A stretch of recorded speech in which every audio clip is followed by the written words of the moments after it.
Iremos falar sobre os sistemas de arquivo JFS e o JFS2.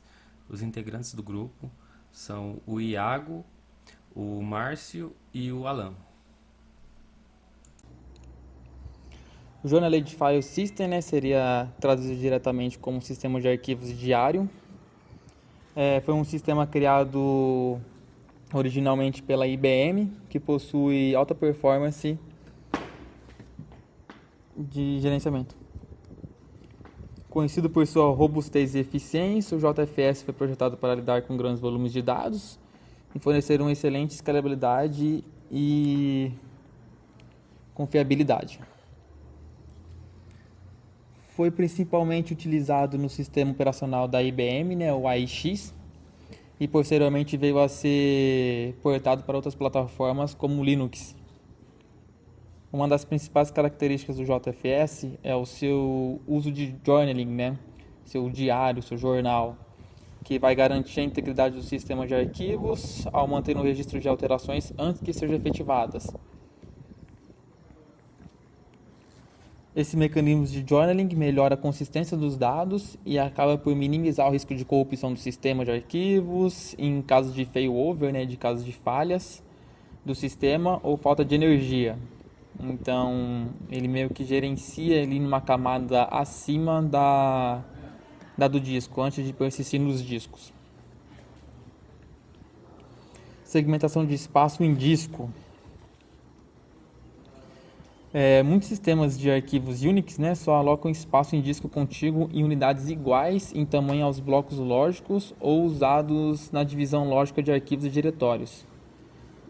Blocos lógicos maiores, como por exemplo, que possuem aí 4.096 bytes, né, reduzem as operações de entrada/saída, input e outside, e simplificam a alocação de espaço em disco para arquivos grandes. Porém, né, em sistemas com muitos arquivos pequenos, essa prática pode levar a um desperdício de espaço, vendo que você vai ter poucos arquivos pequenos usando um bloco de memória grande. Você vai estar perdendo aí um espaço de memória, né, uma alocação de memória. Já que a alocação de um bloco físico inteiro para um bloco lógico menor resulta em espaço não utilizado, espaços vazios. O JFS e o JFS2, né, abordam essa questão utilizando fragmentos ou blocos de tamanhos variados para armazenar dados de forma mais eficiente. Desse modo, ele minimiza o desperdício de espaço em disco. O JFS e o JFS2 abordam essa questão utilizando fragmentos, né, ou blocos de tamanhos variados para armazenar dados de forma mais eficiente. Desse modo, ele minimiza o desperdício de espaço em disco.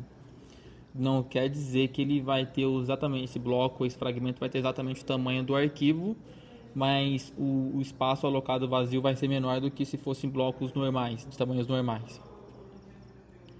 Os fragmentos no JFS, né, são menores que o tamanho padrão de alocação, que seria 4.096 bytes, otimizando o uso do espaço ao armazenar dados em blocos lógicos parciais de arquivos ou diretórios.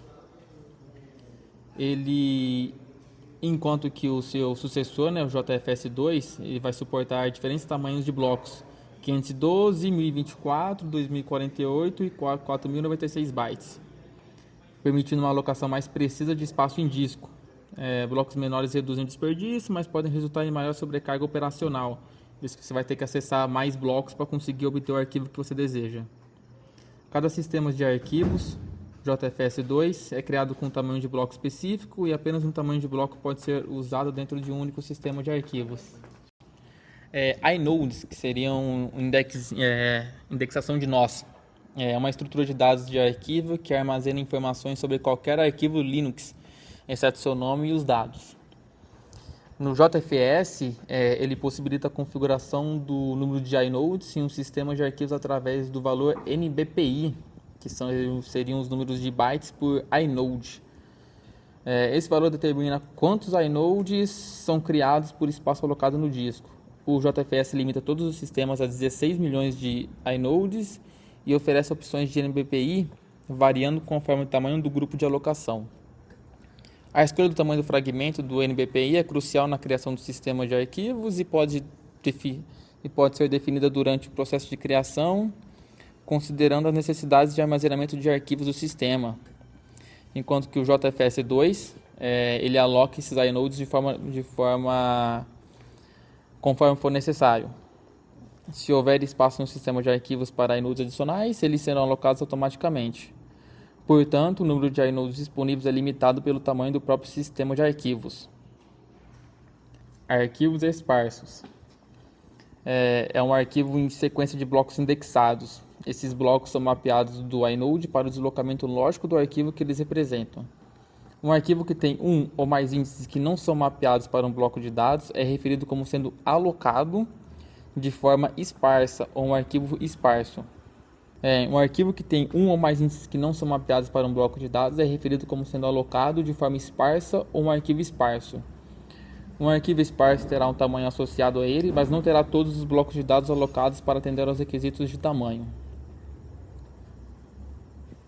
Um arquivo esparso ele é criado quando o aplicativo estende um arquivo buscando um local fora dos índices atualmente alocados, mas os dados gravados não ocupam todos os índices recém-atribuídos. O novo tamanho do arquivo vai refletir na gravação mais distante no arquivo. Uma leitura de uma seção de um arquivo que tem blocos de dados não alocados resulta em um buffer de 0 sendo retornado. Essa gravação vai estar em uma seção de um arquivo que tem blocos de dados não alocados, fará com que os blocos de dados necessários sejam alocados e os dados gravados. Bom, vamos lá. Agora a compactação de dados.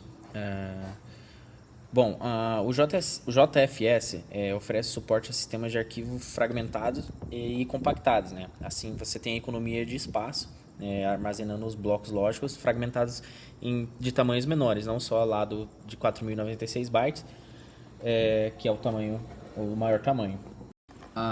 E assim, a compactação de dados não é suportada ali para o JFS2. De modo que o suporte a fragmentos só é benefício para sistemas de arquivos, que contêm vários arquivos pequenos. A compactação de dados, né, no entanto, permite que todos os blocos do espaço livre do disco. Os fragmentos alocados em um bloco lógico devem ser contíguos no disco. Um sistema de arquivos que experimenta a fragmentação de espaço livre pode ter dificuldades em localizar fragmentos contíguos, suficiente para uma alocação de um bloco lógico, mesmo que o número total de fragmentos livres possa exceder, né, os requisitos do bloco lógico. O JFS alivia a fragmentação do espaço livre. Ele fornece um desfragmentador chamado defrags, um sistema de arquivos. Aumenta a quantidade de espaço livre contíguo. Esse é um utilitário que pode ser usado em sistemas de arquivos fragmentados e compactados. A economia de espaço obtida pode ser substancial, né? Uma vez que com os blocos menores você desfragmentando a memória livre vai novamente estar livre e pode ser alocada, né, com esses blocos menores. Então a compactação de dados no JFS atual é compatível com versões anteriores do sistema operacional. A API é composta por todas as chamadas de um sistema e permanece a mesma em ambas as versões do JFS. Então, como funciona na prática, né? Ele utiliza lá do Jordan, que que grava uma alteração, né, no arquivo. Se você cria, modifica, exclui, ela é primeiro registrada numa espécie de log, que é chamado de Jordan, e antes de ser realizado no disco, né, antes de ser passado isso, é salvo nesse Journal. É uma operação muito rápida, né, não é um log, você grava ela e não dá tanto impacto assim, né, você está gravando uma coisa a mais. E depois você faz as transações atômicas, que antes que essas alterações registradas no log são já aplicadas no sistema de arquivos, né, no seu sistema operacional aí, pro seu banco, pro seu disco, elas são processadas como uma transação atômica. Isso significa que as mudanças relacionadas à operação são tratadas como uma unidade indivisível. Se uma parte falhar, e daí todas as outras relacionadas a ela podem ser desfeitas de maneira consistente, porque anteriormente tenha gravado o log ali. O Registry Journal ajuda a manter a consistência do sistema de arquivos, né? Uma vez que ele grava o seu estado anterior, auxilia aí na reconstrução ou ter que refazer o que for preciso aí, dependendo do jeito que corrompeu. Mesmo em outros casos de desligamento abrupto ou falha do sistema, a operação descrita pode se recuperar consultando o Journal. e terminar aí as operações que não acabaram ou ficaram estragadas. Bom, isso melhora o desempenho, embora tenha aqui a questão desse registro anterior, né? Você ter que gravar mais coisas, mas ajuda a melhorar o desempenho, pois reduz a necessidade de verificar o sistema todo, né? Atrás desses registros de falha. Uma vez que você tendo o log, você sabe do estado anterior, você consegue estar buscando aí exato o momento em que houve a falha ou o que falta no seu arquivo.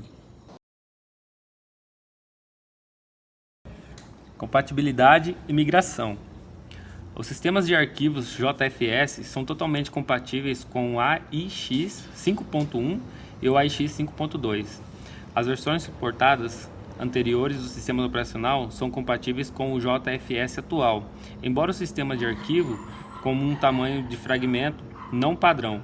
O valor NBPI ou tamanho do grupo de alocação passam a exigir atenção especial se migrados para uma versão anterior. Os sistemas de arquivo JFS2, com exceção dos instantâneos, são compatíveis com o AIX 5.1 e o AIX 5.2, mas não com as versões anteriores do sistema operacional. Os sistemas de arquivos JFS2 com instantâneos não são suportados no AIX 5.1. Como conclusão, o JFS é um sistema de arquivo robusto, de alto desempenho e que utiliza um registro de jornal para aprimorar a consistência dos dados e proteger contra a corrupção do sistema dos arquivos em caso de falhas do sistema.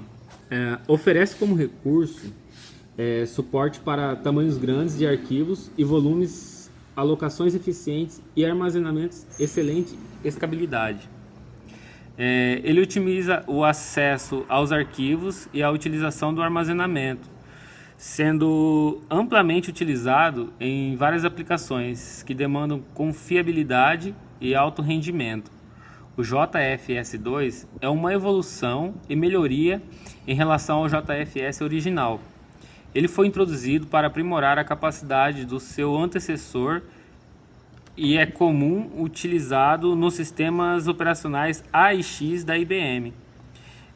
Nele é introduzido várias melhorias, incluindo suporte para sistemas de arquivos maiores, melhor escalabilidade e aprimoramento no manuseio de metadados.